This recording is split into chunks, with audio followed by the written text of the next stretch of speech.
Hi guys, I wanted to create a video on fat macros because people have a hard time getting 75% of their fat calories on the keto and intermittent fasting plan because 75% is like the great majority of your meal, right? So people are like trying to stuff themselves with all this fat. So I wanted to help you determine how much fat that you need because it's a little confusing since it's 140 grams or 1,260 calories, and like how are you going to figure that out, right?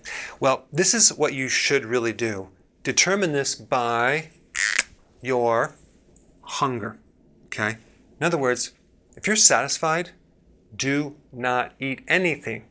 If you're not hungry, don't eat, okay? So you don't have to force yourself to increase more and more fat to try to match this.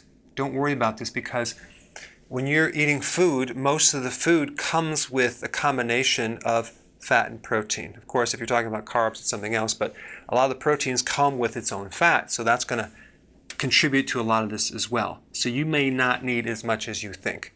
Go by your hunger.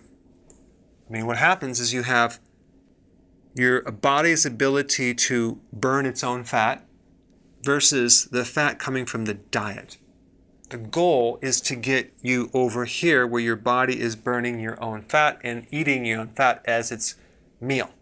So number one, when you're starting out, you're obviously going to use more fat because your body has not adapted yet to burn your own fat. And that external dietary fat will allow you to go from one meal to the next more comfortably.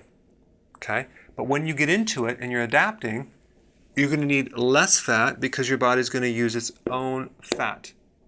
So yes, your calories will decrease in your meals because a lot of those calories that you're eating are your own fat calories. Okay, does that make sense?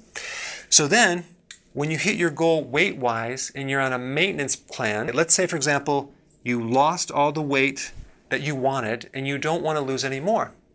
Simply increase the amount of fat in the diet, and that will cause you to burn up less of your own fat.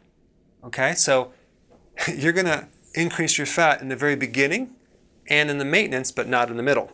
Does that make sense? So those are some points I wanted to cover. Hope that clarified things, and thanks for watching.